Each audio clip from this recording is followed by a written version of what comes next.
है मसीह का प्यारा वचन, ये है वचन प्यारा।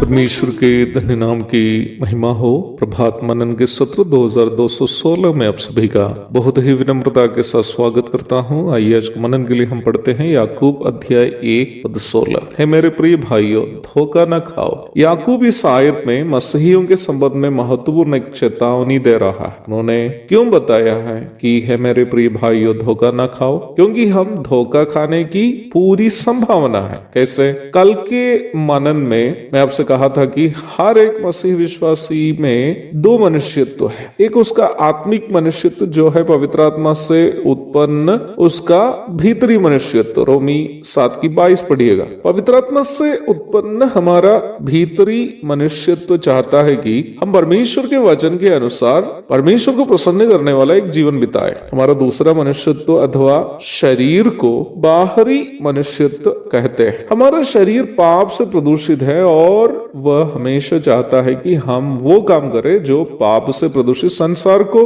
अच्छा लगता है। रोमी अध्याय 7:18-20 तक पढ़िएगा। इन दोनों समस्या के अलावा हमें पाप में फंसाने के लिए हमारे पीछे पड़े रहने वाला शैतान भी पाप से प्रदूषित संसार का उपयोग करते हुए हमारे पाप से प्रदूषित शरीर का प्रलोभन करते रहता है। पहला पत्रस 5:8। इस प्रकार देखे तो वर्तमान संसार में रहते वक्त प्रत्येक मसीह विश्वासी के भीतरी आत्मिक मनुष्यत्व को एक ही समय उसके अपने शरीर और संसार और शैतान के खिलाफ अर्थात इन तीनों की इच्छाओं के खिलाफ लड़ते हुए जीना है, यदि उसको परमेश्वर को प्रसन्न करने वाला एक जीवन बिताना हो। अवश्य याद रखें प्यारो, वर्तमान संसार में हम जब जीवन बिताते हैं, हमारी सबसे बड़ी समस्याएं बीमारी, आर्थिक संकट या मसीही विरोधियों से सताव इत्यादि नहीं है। हमारी सबसे बड़ी लड़ाई हमारे ही शरीर और संसार और शैतान से है। एक आत्मिक जीवन जिससे परमेश्वर को प्रसन्न कर पाना हो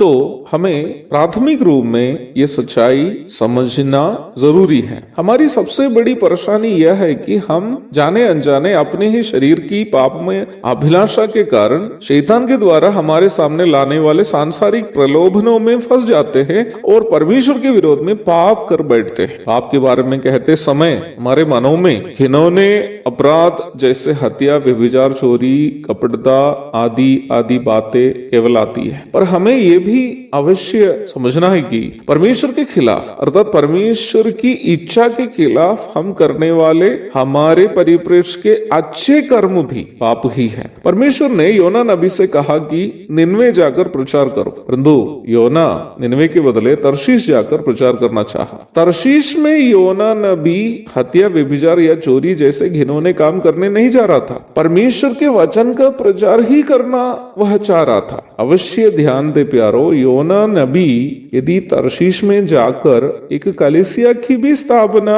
भी कर लेता, मैं एक उदाहरण स्वरूप बोल रहा हूँ, पुराना नियम में कलीसिया नहीं है, फिर भी एक उदाहरण आपको मैं बताना चाहता हूँ कि यदि योना नबी तरशीश में जाकर बहुत सारे लोगों को विश्वास में लाकर एक कलीसिया की स्थापना भी कर ले, तभी परमेश्वर की नजर में उनके काम का कोई मूल्य नहीं रहता। जो लोग योना से वचन सुनकर पश्चाताप करेंगे और प्रभु के पास आएंगे, वे तो स्वर्ग जरूर जाएंगे, पर योना का अनाज्ञाकारिता परमेश्वर के नजर में पाप ही गिना जाता।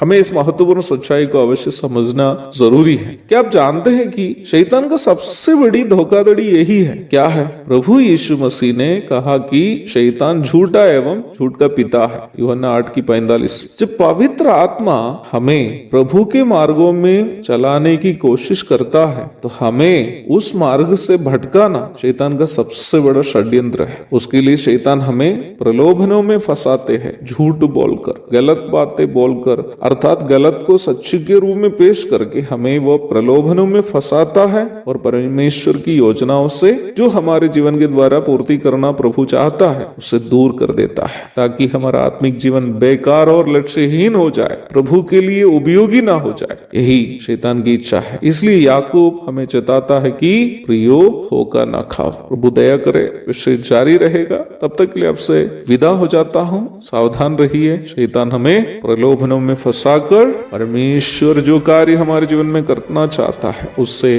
वंचित ना कर पाए। आमीन।